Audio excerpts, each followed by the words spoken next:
역사는 종종 위대한 남성들의 이야기로 기록되지만 때로는 한 여인의 지혜가 나라의 운명을 바꾸고 시대의 흐름을 이끌기도 합니다. 오늘 우리가 함께 나눌 이야기는 바로 그런 한 여인에 대한 기록입니다. 가장 낮은 곳에서 태어났지만 가장 높은 곳에 올라 한 나라의 어머니가 된 여인 덕임의 이야기입니다. 오늘 이야기가 여러분의 마음에 깊은 울림을 준다면 구독과 좋아요로 저희 채에 힘을 실어주세요. 여러분의 따뜻한 응원 하나하나가 저희에게는 큰 힘이 되며 그 마음이 모여 여러분의 삶에도 좋은 기운으로 함께하길 기원합니다. 때는 조선 중기 기와지붕 사이로 아침 햇살이 스며들던 한양의 어느 화창한 봄날이었습니다.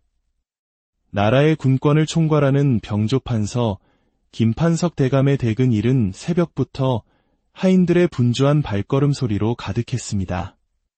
웅장한 사랑채와 안채, 그리고 수십 명의 하인들이 거처하는 행랑채까지 갖춘 대저택은 그 위세를 짐작하게 했습니다.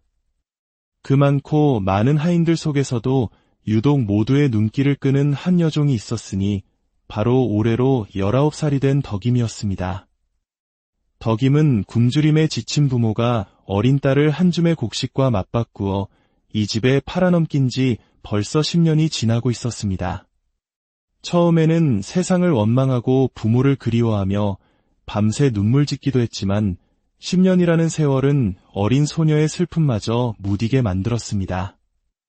이제 덕임은 이곳을 자신의 집이라 여기며 묵묵히 살아가고 있었습니다. 덕임의 외모는 그야말로 절세미인이라 불릴 만했습니다. 보름달처럼 희고 맑은 피부, 버드립처럼 가늘고 긴 눈매, 앵두같이 붉고 도톰한 입술은 그녀를 한 번 본 사람이라면 잊지 못하게 만들었습니다. 하지만 덕임을 진정으로 특별하게 만든 것은 그 눈부신 외모가 아닌 그 안에 담긴 비범한 지혜였습니다. 덕임아, 아씨께서 찾으신다. 마님의 부름에 덕임은 재빨리 손을 씻고 대감의 외동딸인 수정 아씨의 방으로 향했습니다.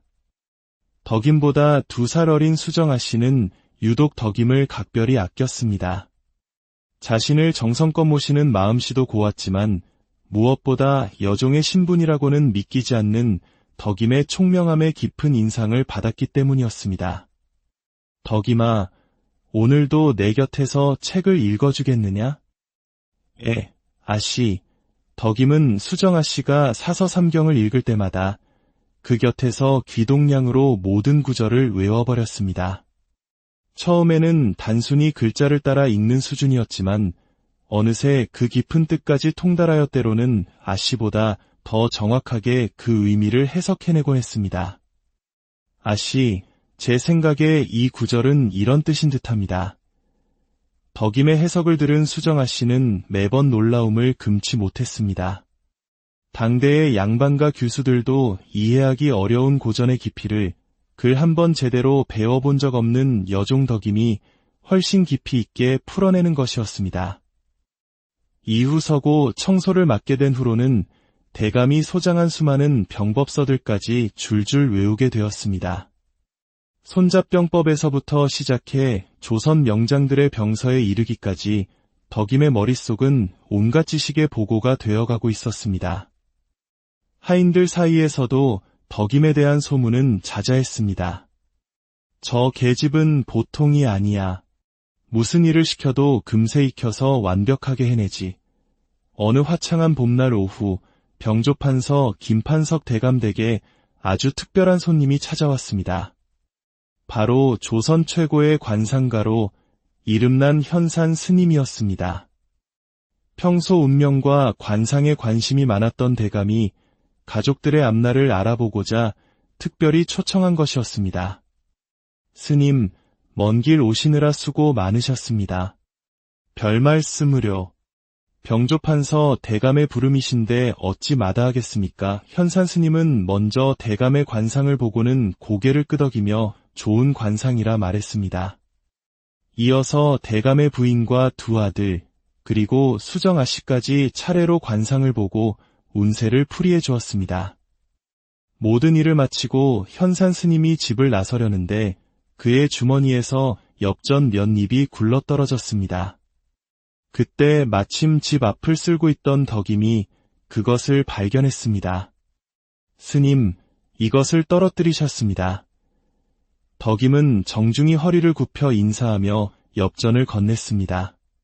그 순간 덕임의 얼굴을 본 현산 스님의 눈이 경악으로 크게 번쩍였습니다. 스님은 자신도 모르게 몇 걸음 뒤로 물러섰습니다. 이럴 수가. 스님의 입에서 터져나온 탄성은 단순한 놀라움이 아니었습니다. 그는 평생 수많은 사람의 얼굴을 읽어왔지만 이런 관상은 처음이었습니다. 분명 허름한 여종의 옷을 입고 빗자루를 들고 있지만 덕임의 얼굴에는 감히 누구도 부정할 수 없는 왕후의 관상이 뚜렷하게 새겨져 있었던 것입니다. 계집아, 너의 나이와 생년월일이 어찌 되느냐? 덕임이 차근차근 대답하자 현산 스님은 더욱 놀라워했습니다. 관상뿐만 아니라 사주팔자까지 완벽하게 국모의 운명을 타고난 것이었습니다. 내 인생에는 앞으로 아주 큰 변화가 있을 것이다. 어떤 어려움이 닥치더라도 너의 소신대로 굳건히 밀고 나아가거라. 하늘이 정한 운명은 그 누구도 막을 수 없는 법이니라. 현산 스님의 신비로운 예언을 들은 덕임의 가슴 한구석이 뜨거워졌습니다. 여종인 자신에게 무슨 큰 변화가 있을 수 있을까 싶었지만 왠지 모를 희망이 솟아오르는 것을 느꼈습니다. 스님이 다녀간 지 며칠 뒤 병조판서 대개 뜻밖의 위기가 닥쳤습니다. 중전마마로부터 온 극비밀서가 감쪽같이 사라진 것입니다. 그날 아침 대감의 안색은 흑빛이 되어 있었습니다. 평소 어떤 상황에서도 침착함을 잃지 않던 대감이 그렇게 당황하는 모습은 처음이었습니다. 큰일 났다. 정말 큰일 났어. 그 밀서에는 중전이 자신의 정적으로 여기는 신하들의 명단과 그들을 제거할 계획이 아주 상세히 적혀 있었습니다. 만약 이것이 정적들의 손에 들어간다면 중전마마는 물론이고 자신과 집안 전체가 영모제로 몰려 멸문지화를 당할 것이 뻔했습니다. 대감의 평소와 다른 모습을 본 덕임은 무언가 심상치 않은 일이 벌어졌음을 직감했습니다. 며칠째 밤잠을 설치고 식사마저 거르는 대감의 모습을 보며 덕임은 조용히 대감의 행동을 관찰하기 시작했습니다. 대감은 계속해서 사랑채 서재를 뒤지고 있었고 하인들에게 혹 이상한 것을 본 적 없는지 은근히 묻고 다녔습니다. 분명 무언가 아주 중요한 것을 찾고 계시는구나. 덕임의 비범한 추리력이 발휘되기 시작했습니다. 그녀는 그동안 읽었던 수많은 병서와 고전에서 배운 지혜를 총동원하여 상황을 분석했습니다.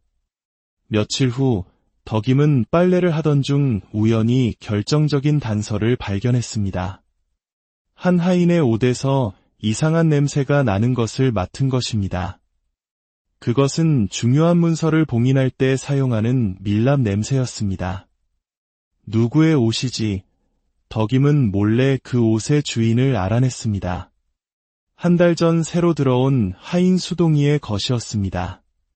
수동이는 평소 말수가 적고 다른 하인들과 잘 어울리지 않는 어딘가 그늘진 사내였습니다. 덕임은 그날부터 수동의 행동을 더욱 자세히 관찰하기 시작했고 마침내 놀라운 사실을 발견했습니다. 수동이가 밤마다 몰래 사랑채 근처를 배회하고 있었던 것입니다. 틀림없어. 수동이가 무언가를 훔쳤다. 덕임은 확신했지만 아직 결정적인 증거가 부족했습니다. 어느 날 밤 덕임은 수동이가 다시 사랑채 근처에 나타나 담장 너머로 작은 봉투 같은 것을 던지는 것을 목격했습니다. 담장 밖에서는 누군가가 그것을 재빨리 받아 사라졌습니다. 덕임은 조심스럽게 수동이의 뒤를 밟았고 그가 향하는 곳이 병조판서의 정치적 숙적인 예조판서 댁 방향임을 확인했습니다. 그 순간 덕임의 머릿속에서 모든 퍼즐 조각이 맞춰졌습니다. 수동이는 예조 판서가 심어놓은 첩자였고 그가 훔친 밀서를 넘기고 있었던 것입니다.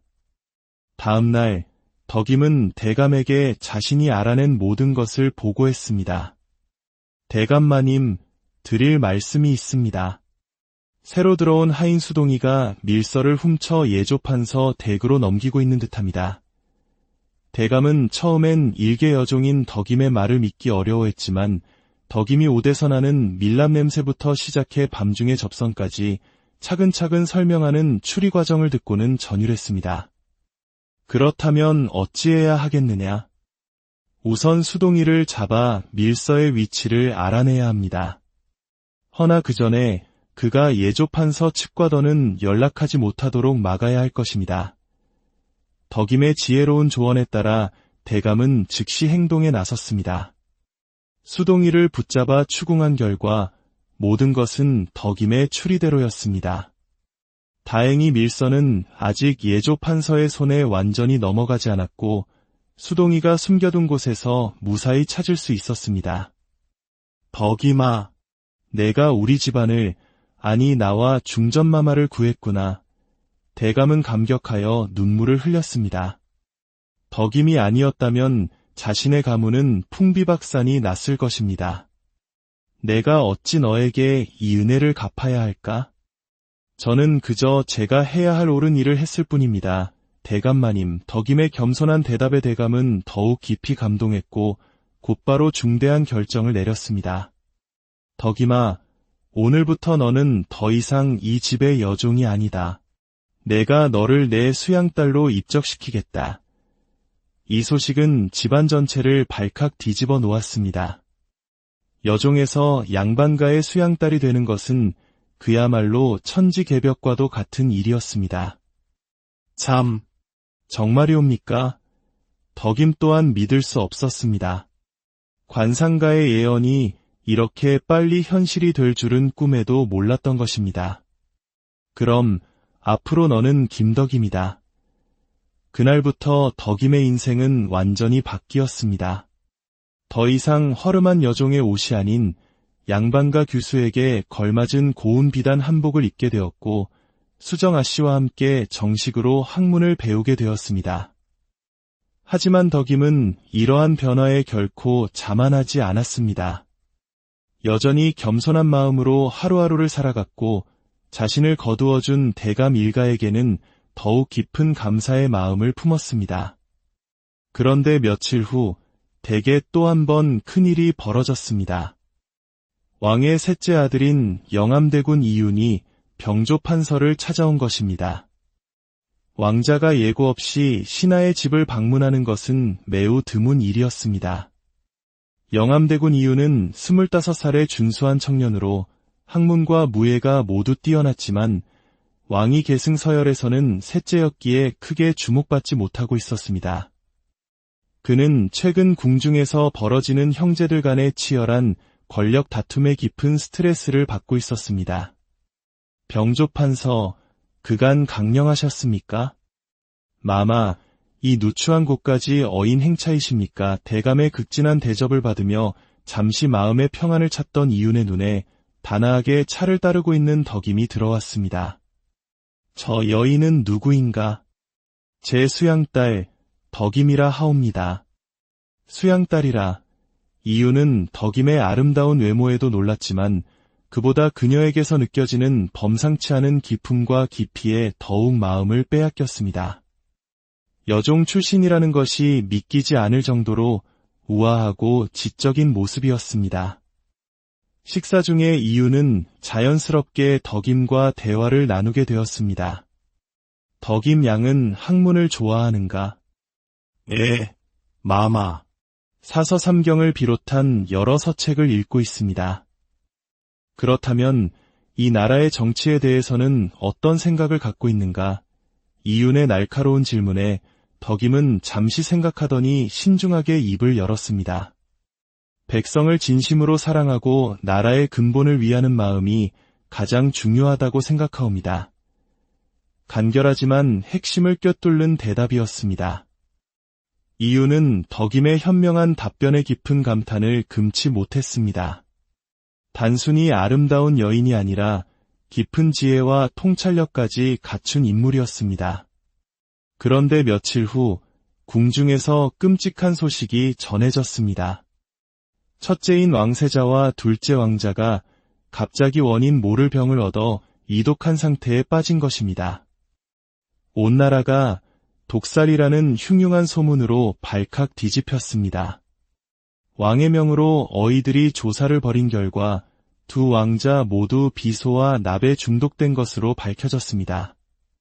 더욱 충격적인 것은 형들이 사라지면 가장 큰 이득을 볼 셋째 왕자 이윤이 유력한 용의자로 지목되기 시작했다는 것이었습니다.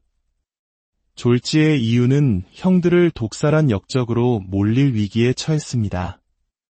이 소식을 들은 덕임은 깊은 생각에 잠겼습니다.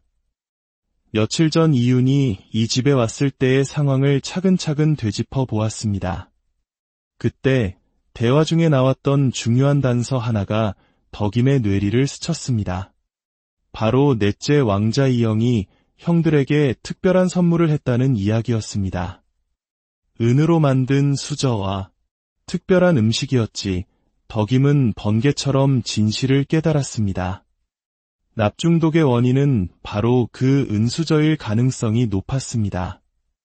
은을 만들 때 몰래 납을 섞는다면 육안으로는 구별할 수 없지만 사용할 때마다 미량의 독이 몸에 쌓이게 됩니다. 그리고 함께 보낸 음식에는 비소를 넣었을 것입니다. 덕임은 즉시 대감에게 이 사실을 고했습니다. 대감마님, 영암대군 마마께서 누명을 쓰고 계십니다. 진범은 넷째 왕자일 가능성이 높습니다. 덕임은 자신의 추리를 차근차근 설명했습니다. 넷째 왕자가 형들에게 선물한 은수저와 음식이 독살의 원인일 것이라는 이야기였습니다. 어떻게 그것을 증명할 수 있겠느냐? 그 수저를 만든 대장간을 조사해야 합니다. 분명 넷째 왕자가 은밀히 지시하여 수저에 납을 섞도록 했을 것입니다. 대감은 덕임의 경이로운 추리력에 다시 한번 놀라며 즉시 왕에게 이 사실을 보고했습니다. 왕의 명령으로 조사가 이루어졌고 결과는 정확히 덕임의 추리대로였습니다. 넷째 왕자 이영이 왕좌에 대한 욕심 때문에 대장간에 은밀히 지시하여 형들의 수저에 납을 섞고 음식에 독을 넣었던 것입니다. 넷째 왕자 이영은 즉시 체포되었고 이윤은 역모의 누명을 벗게 되었습니다. 덕임양 덕분에 내 목숨을 구했소. 이윤은 자신을 구해준 덕임에게 깊은 감사의 마음을 품게 되었습니다. 그러나 그 마음은 단순한 감사를 넘어 그녀의 뛰어난 지혜와 아름다운 인품에 대한 진심 어린 연모의 감정으로 발전했습니다. 어느 날 이윤은 다시 병조 판서를 찾아와 정중하지만 단호하게 말했습니다. 대감, 제게 부탁이 하나 있습니다. 덕임 양을 제 아내로 맞이하고 싶습니다. 그 말에 대감은 물론 온 집안 사람들이 경악했습니다. 왕자가 미천한 출신의 수양딸과 혼인하겠다는 것은 조선 역사상 전례가 없는 파격적인 일이었습니다. 마마, 허나 덕임의 출신이 나는 덕임양의 출신에 개의치 않습니다.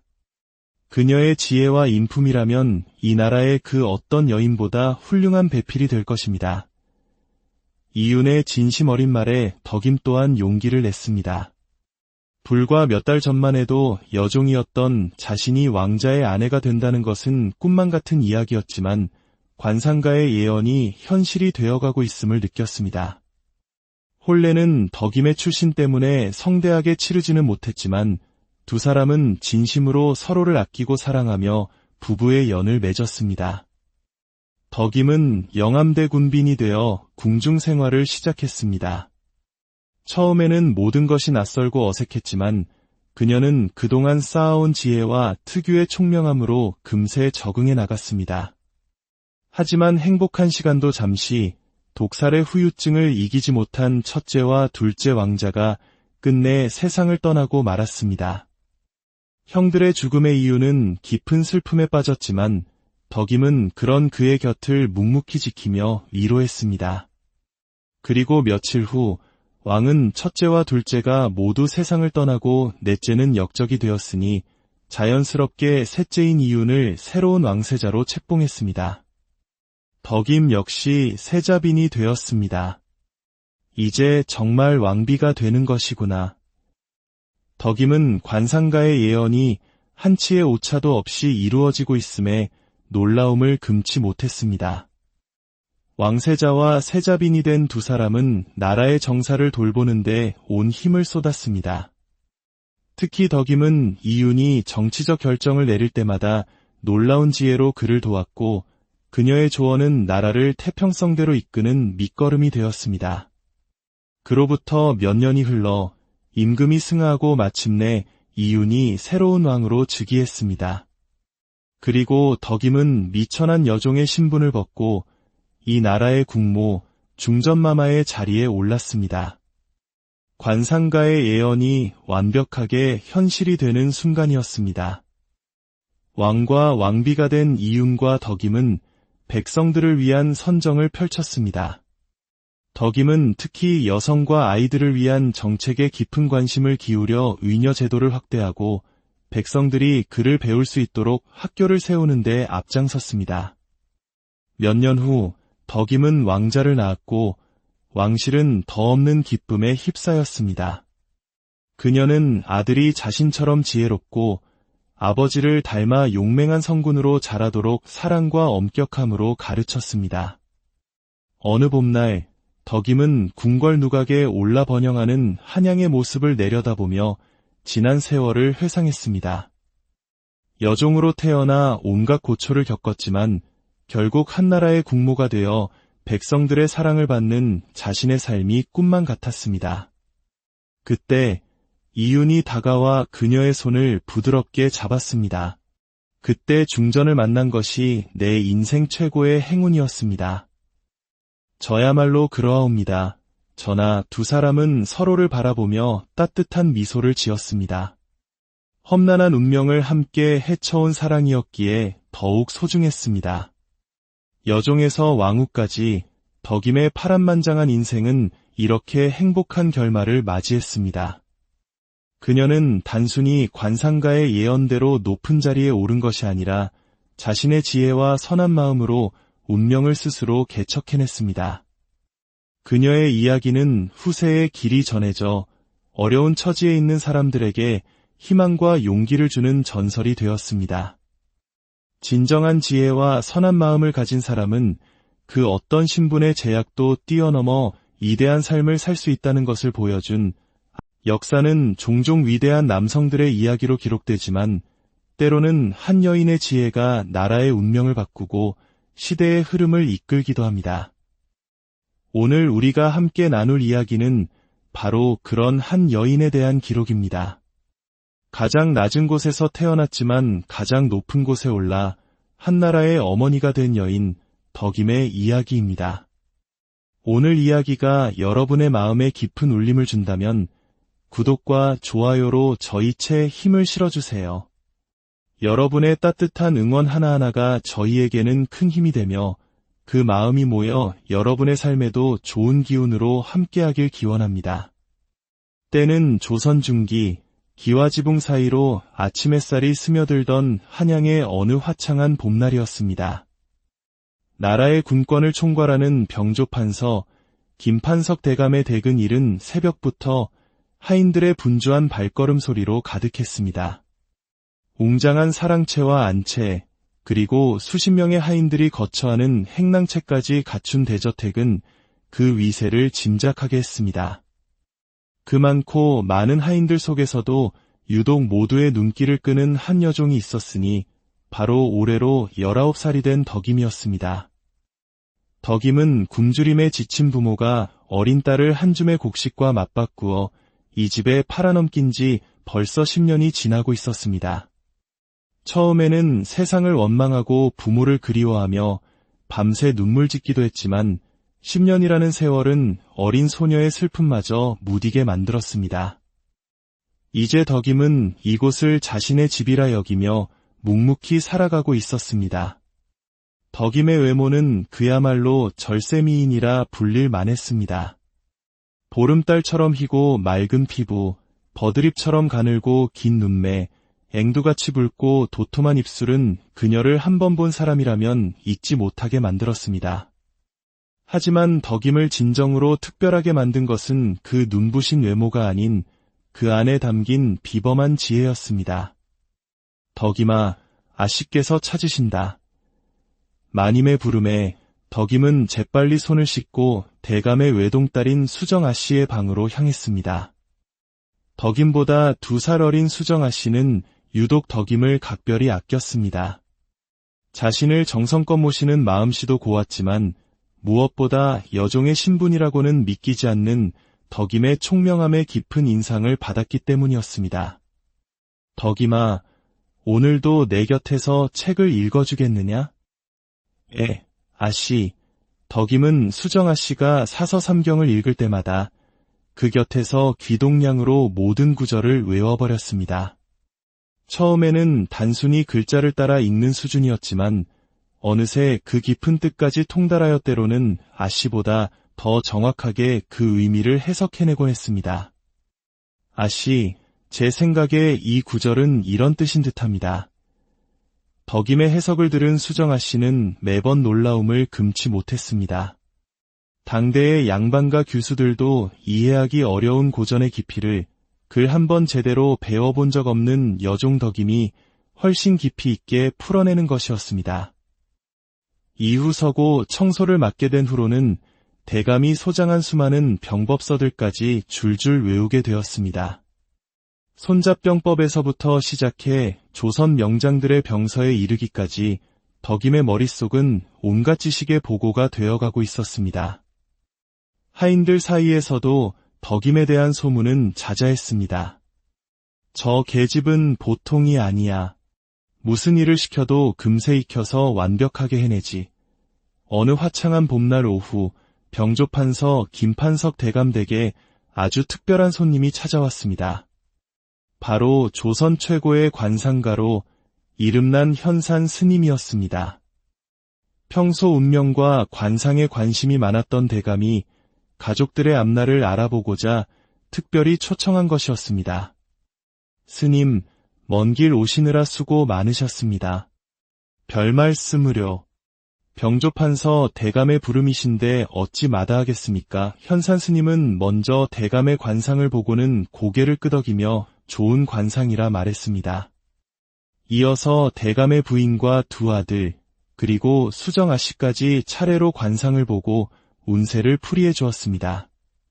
모든 일을 마치고 현산 스님이 집을 나서려는데 그의 주머니에서 엽전 몇 입이 굴러떨어졌습니다. 그때 마침 집 앞을 쓸고 있던 덕임이 그것을 발견했습니다. 스님, 이것을 떨어뜨리셨습니다. 덕임은 정중히 허리를 굽혀 인사하며 엽전을 건넸습니다. 그 순간 덕임의 얼굴을 본 현산 스님의 눈이 경악으로 크게 번쩍였습니다. 스님은 자신도 모르게 몇 걸음 뒤로 물러섰습니다. 이럴 수가. 스님의 입에서 터져나온 탄성은 단순한 놀라움이 아니었습니다. 그는 평생 수많은 사람의 얼굴을 읽어왔지만 이런 관상은 처음이었습니다. 분명 허름한 여종의 옷을 입고 빗자루를 들고 있지만 덕임의 얼굴에는 감히 누구도 부정할 수 없는 왕후의 관상이 뚜렷하게 새겨져 있었던 것입니다. 계집아, 너의 나이와 생년월일이 어찌 되느냐? 덕임이 차근차근 대답하자 현산 스님은 더욱 놀라워했습니다. 관상뿐만 아니라 사주팔자까지 완벽하게 국모의 운명을 타고난 것이었습니다. 내 인생에는 앞으로 아주 큰 변화가 있을 것이다. 어떤 어려움이 닥치더라도 너의 소신대로 굳건히 밀고 나아가거라. 하늘이 정한 운명은 그 누구도 막을 수 없는 법이니라. 현산 스님의 신비로운 예언을 들은 덕임의 가슴 한구석이 뜨거워졌습니다. 여종인 자신에게 무슨 큰 변화가 있을 수 있을까 싶었지만 왠지 모를 희망이 솟아오르는 것을 느꼈습니다. 스님이 다녀간 지 며칠 뒤 병조판서 댁의 뜻밖의 위기가 닥쳤습니다. 중전마마로부터 온 극비 밀서가 감쪽같이 사라진 것입니다. 그날 아침 대감의 안색은 흑빛이 되어 있었습니다. 평소 어떤 상황에서도 침착함을 잃지 않던 대감이 그렇게 당황하는 모습은 처음이었습니다. 큰일 났다. 정말 큰일 났어. 그 밀서에는 중전이 자신의 정적으로 여기는 신하들의 명단과 그들을 제거할 계획이 아주 상세히 적혀 있었습니다.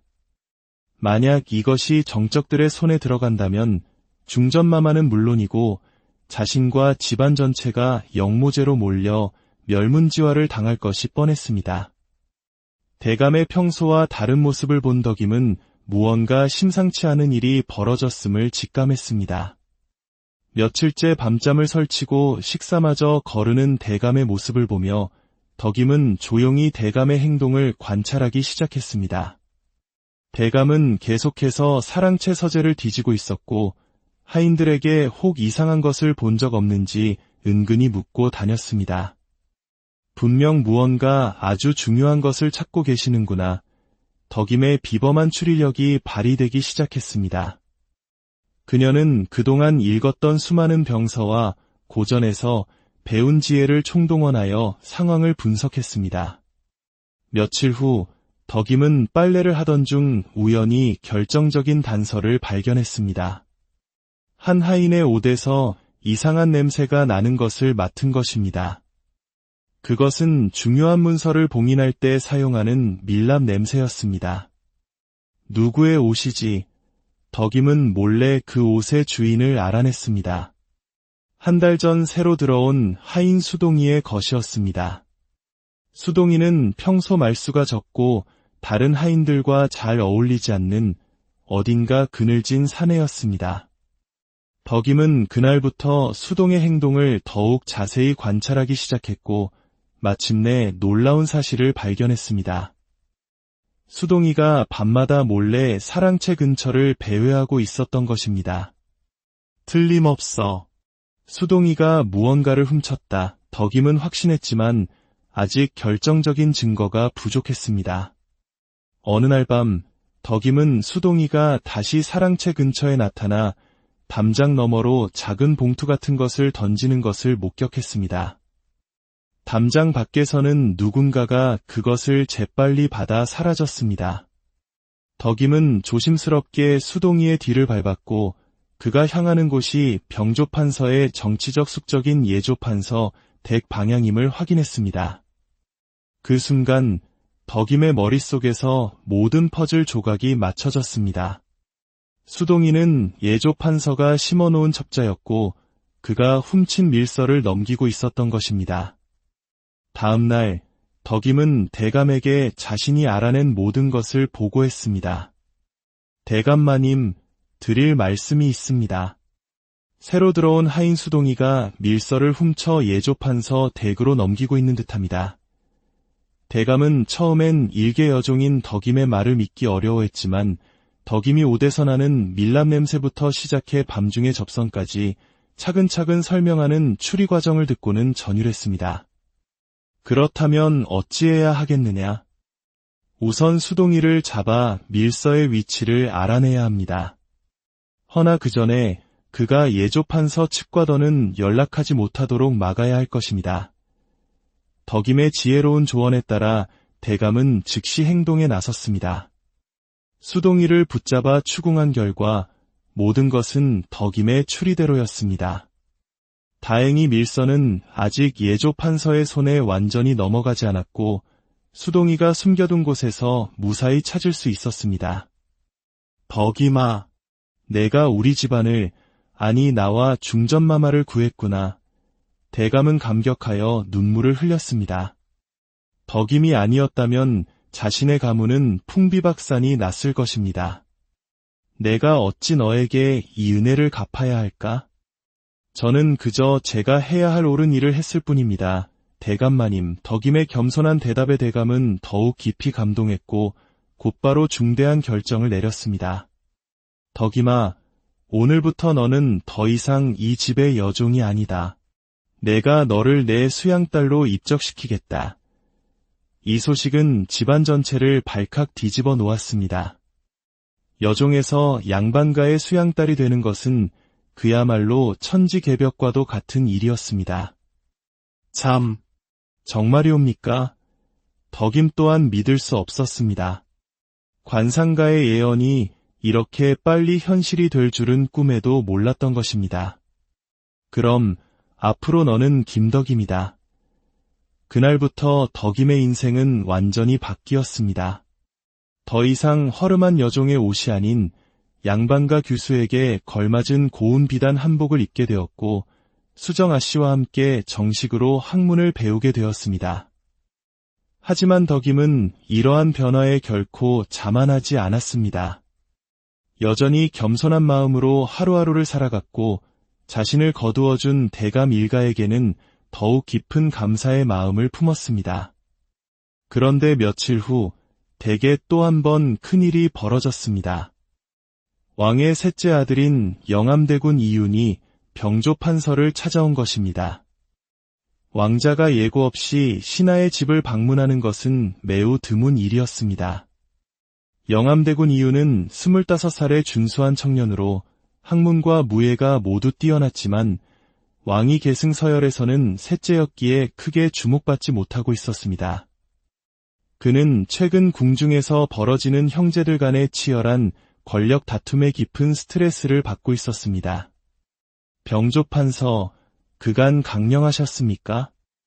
마마, 이 누추한 곳까지 어인 행차이십니까? 대감의 극진한 대접을 받으며 잠시 마음의 평안을 찾던 이윤의 눈에 단아하게 차를 따르고 있는 덕임이 들어왔습니다.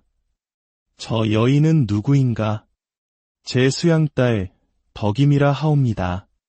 수양딸이라. 이윤은 덕임의 아름다운 외모에도 놀랐지만 그보다 그녀에게서 느껴지는 범상치 않은 기품과 깊이에 더욱 마음을 빼앗겼습니다.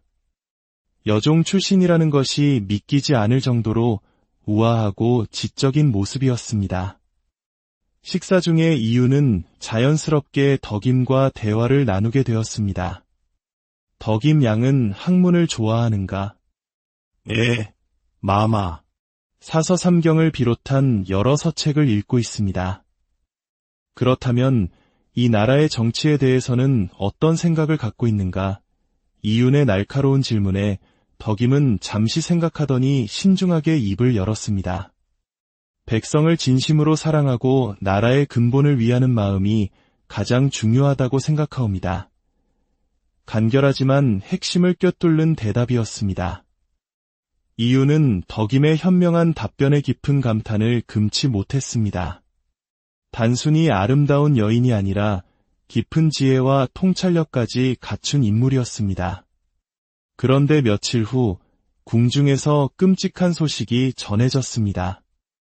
첫째인 왕세자와 둘째 왕자가 갑자기 원인 모를 병을 얻어 이독한 상태에 빠진 것입니다.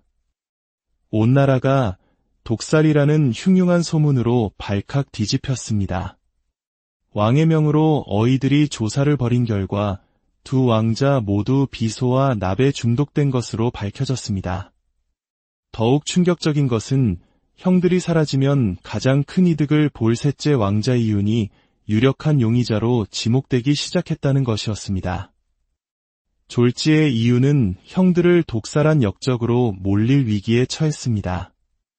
이 소식을 들은 덕임은 깊은 생각에 잠겼습니다. 며칠 전 이윤이 이 집에 왔을 때의 상황을 차근차근 되짚어 보았습니다. 그때 대화 중에 나왔던 중요한 단서 하나가 덕임의 뇌리를 스쳤습니다. 바로 넷째 왕자 이영이 형들에게 특별한 선물을 했다는 이야기였습니다. 은으로 만든 수저와 특별한 음식이었지. 덕임은 번개처럼 진실을 깨달았습니다. 납중독의 원인은 바로 그 은수저일 가능성이 높았습니다. 은을 만들 때 몰래 납을 섞는다면 육안으로는 구별할 수 없지만 사용할 때마다 미량의 독이 몸에 쌓이게 됩니다. 그리고 함께 보낸 음식에는 비소를 넣었을 것입니다. 덕임은 즉시 대감에게 이 사실을 고했습니다. 대감마님, 영암대군 마마께서 누명을 쓰고 계십니다. 진범은 넷째 왕자일 가능성이 높습니다. 덕임은 자신의 추리를 차근차근 설명했습니다.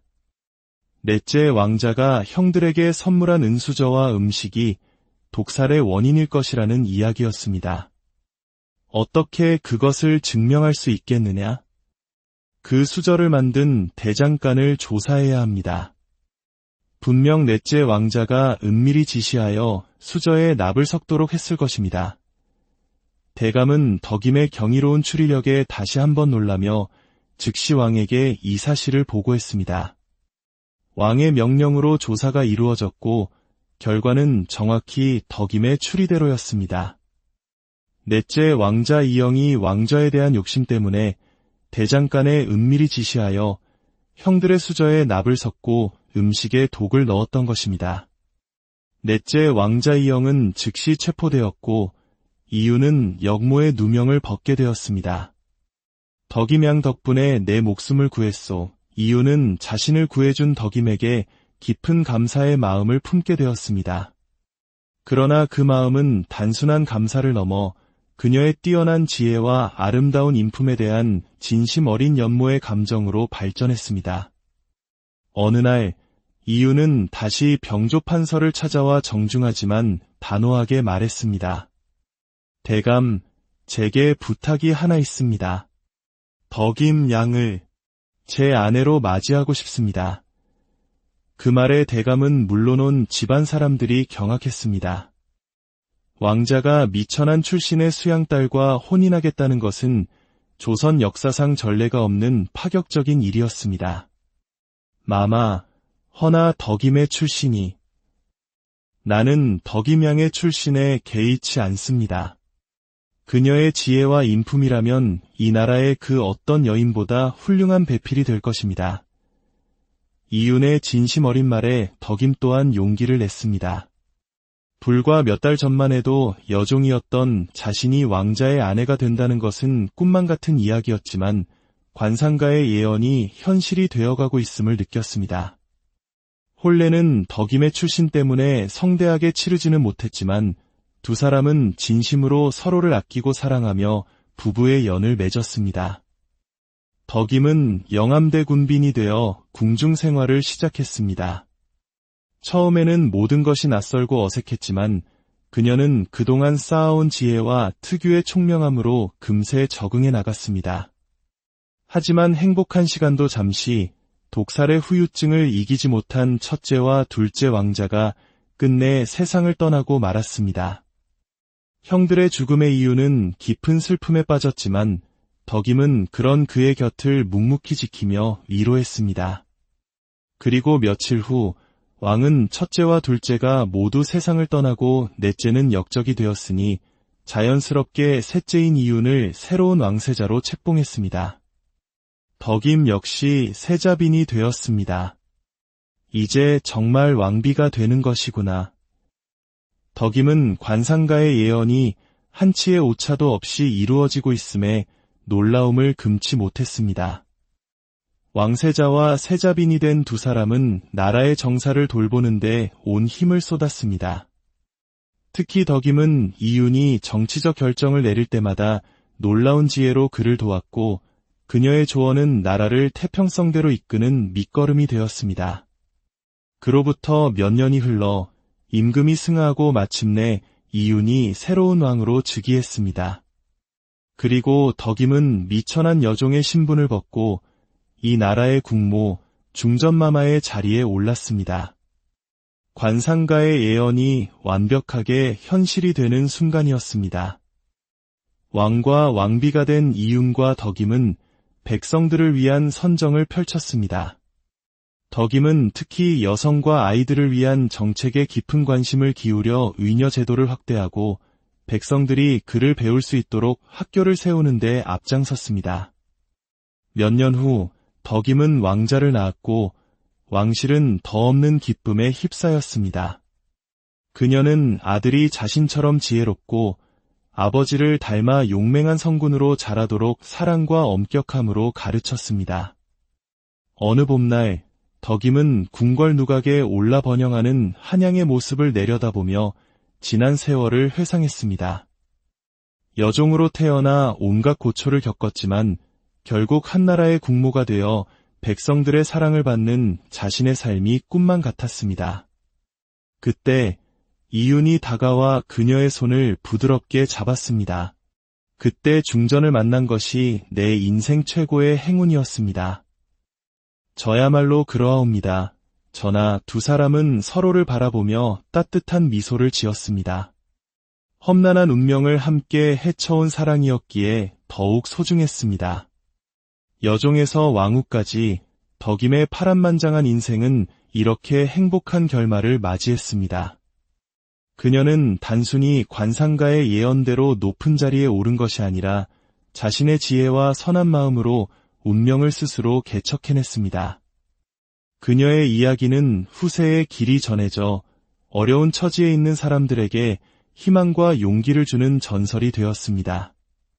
진정한 지혜와 선한 마음을 가진 사람은 그 어떤 신분의 제약도 뛰어넘어 위대한 삶을 살 수 있다는 것을 보여준 역사는 종종 위대한 남성들의 이야기로 기록되지만 때로는 한 여인의 지혜가 나라의 운명을 바꾸고 시대의 흐름을 이끌기도 합니다. 오늘 우리가 함께 나눌 이야기는 바로 그런 한 여인에 대한 기록입니다.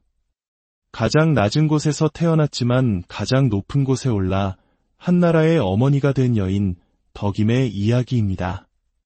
오늘 이야기가 여러분의 마음에 깊은 울림을 준다면 구독과 좋아요로 저희 채 힘을 실어주세요. 여러분의 따뜻한 응원 하나하나가 저희에게는 큰 힘이 되며 그 마음이 모여 여러분의 삶에도 좋은 기운으로 함께하길 기원합니다. 때는 조선 중기 기와 지붕 사이로 아침 햇살이 스며들던 한양의 어느 화창한 봄날이었습니다. 나라의 군권을 총괄하는 병조판서 김판석 대감의 댁은 이른 새벽부터 하인들의 분주한 발걸음 소리로 가득했습니다. 웅장한 사랑채와 안채, 그리고 수십 명의 하인들이 거처하는 행랑채까지 갖춘 대저택은 그 위세를 짐작하게 했습니다.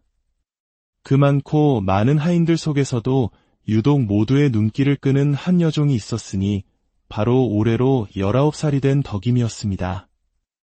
덕임은 굶주림에 지친 부모가 어린 딸을 한 줌의 곡식과 맞바꾸어 이 집에 팔아넘긴 지 벌써 10년이 지나고 있었습니다.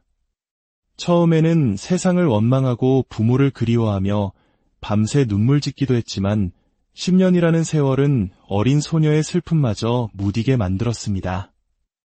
이제 덕임은 이곳을 자신의 집이라 여기며 묵묵히 살아가고 있었습니다.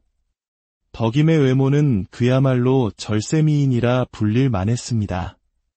보름달처럼 희고 맑은 피부, 버드립처럼 가늘고 긴 눈매, 앵두같이 붉고 도톰한 입술은 그녀를 한 번 본 사람이라면 잊지 못하게 만들었습니다. 하지만 덕임을 진정으로 특별하게 만든 것은 그 눈부신 외모가 아닌 그 안에 담긴 비범한 지혜였습니다. 덕임아, 아씨께서 찾으신다. 마님의 부름에 덕임은 재빨리 손을 씻고 대감의 외동딸인 수정 아씨의 방으로 향했습니다. 덕임보다 2살 어린 수정 아씨는 유독 덕임을 각별히 아꼈습니다. 자신을 정성껏 모시는 마음씨도 고왔지만 무엇보다 여종의 신분이라고는 믿기지 않는 덕임의 총명함에 깊은 인상을 받았기 때문이었습니다. 덕임아, 오늘도 내 곁에서 책을 읽어주겠느냐? 아씨. 덕임은 수정 아씨가 사서 삼경을 읽을 때마다 그 곁에서 귀동냥으로 모든 구절을 외워버렸습니다. 처음에는 단순히 글자를 따라 읽는 수준이었지만 어느새 그 깊은 뜻까지 통달하여 때로는 아씨보다 더 정확하게 그 의미를 해석해내곤 했습니다. 아씨, 제 생각에 이 구절은 이런 뜻인 듯합니다. 덕임의 해석을 들은 수정 아씨는 매번 놀라움을 금치 못했습니다. 당대의 양반가 교수들도 이해하기 어려운 고전의 깊이를 글 한 번 제대로 배워본 적 없는 여종 덕임이 훨씬 깊이 있게 풀어내는 것이었습니다. 이후 서고 청소를 맡게 된 후로는 대감이 소장한 수많은 병법서들까지 줄줄 외우게 되었습니다. 손자병법에서부터 시작해 조선 명장들의 병서에 이르기까지 덕임의 머릿속은 온갖 지식의 보고가 되어가고 있었습니다. 하인들 사이에서도 덕임에 대한 소문은 자자했습니다. 저 계집은 보통이 아니야. 무슨 일을 시켜도 금세 익혀서 완벽하게 해내지. 어느 화창한 봄날 오후 병조판서 김판석 대감댁에 아주 특별한 손님이 찾아왔습니다. 바로 조선 최고의 관상가로 이름난 현산 스님이었습니다.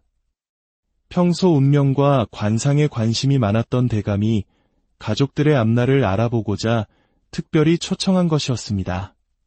스님, 먼 길 오시느라 수고 많으셨습니다. 별 말씀을요. 병조판서 대감의 부름이신데 어찌 마다하겠습니까? 현산 스님은 먼저 대감의 관상을 보고는 고개를 끄덕이며 좋은 관상이라 말했습니다. 이어서 대감의 부인과 두 아들, 그리고 수정 아씨까지 차례로 관상을 보고 운세를 풀이해 주었습니다. 모든 일을 마치고 현산 스님이 집을 나서려는데 그의 주머니에서 엽전 몇 입이 굴러떨어졌습니다. 그때 마침 집 앞을 쓸고 있던 덕임이 그것을 발견했습니다. 스님, 이것을 떨어뜨리셨습니다. 덕임은 정중히 허리를 굽혀 인사하며 엽전을 건넸습니다. 그 순간 덕임의 얼굴을 본 현산 스님의 눈이 경악으로 크게 번쩍였습니다. 스님은 자신도 모르게 몇 걸음 뒤로 물러섰습니다. 이럴 수가. 스님의 입에서 터져나온 탄성은 단순한 놀라움이 아니었습니다. 그는 평생 수많은 사람의 얼굴을 읽어왔지만 이런 관상은 처음이었습니다. 분명 허름한 여종의 옷을 입고 빗자루를 들고 있지만 덕임의 얼굴에는 감히 누구도 부정할 수 없는 왕후의 관상이 뚜렷하게 새겨져 있었던 것입니다. 계집아, 너의 나이와 생년월일이 어찌 되느냐? 덕임이 차근차근 대답하자 현산 스님은 더욱 놀라워했습니다. 관상뿐만 아니라 사주팔자까지 완벽하게 국모의 운명을 타고난 것이었습니다. 내 인생에는 앞으로 아주 큰 변화가 있을 것이다. 어떤 어려움이 닥치더라도 너의 소신대로 굳건히 밀고 나아가거라. 하늘이 정한 운명은 그 누구도 막을 수 없는 법이니라. 현산 스님의 신비로운 예언을 들은 덕임의 가슴 한구석이 뜨거워졌습니다. 여종인 자신에게 무슨 큰 변화가 있을 수 있을까 싶었지만 왠지 모를 희망이 솟아오르는 것을 느꼈습니다. 스님이 다녀간 지 며칠 뒤 병조판서 댁의 뜻밖의 위기가 닥쳤습니다. 중전마마로부터 온 극비 밀서가 감쪽같이 사라진 것입니다. 그날 아침 대감의 안색은 흑빛이 되어 있었습니다.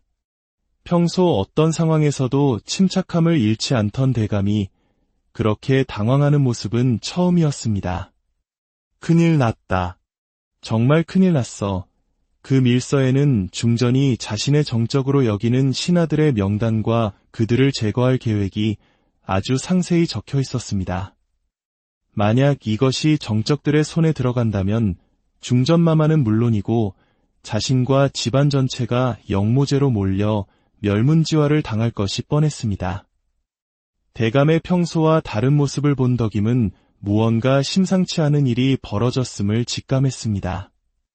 며칠째 밤잠을 설치고 식사마저 거르는 대감의 모습을 보며 덕임은 조용히 대감의 행동을 관찰하기 시작했습니다.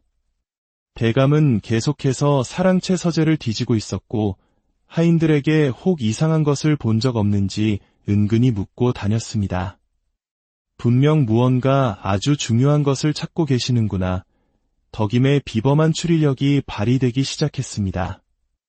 그녀는 그동안 읽었던 수많은 병서와 고전에서 배운 지혜를 총동원하여 상황을 분석했습니다.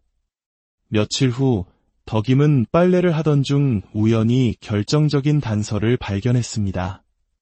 한 하인의 옷에서 이상한 냄새가 나는 것을 맡은 것입니다. 그것은 중요한 문서를 봉인할 때 사용하는 밀랍 냄새였습니다.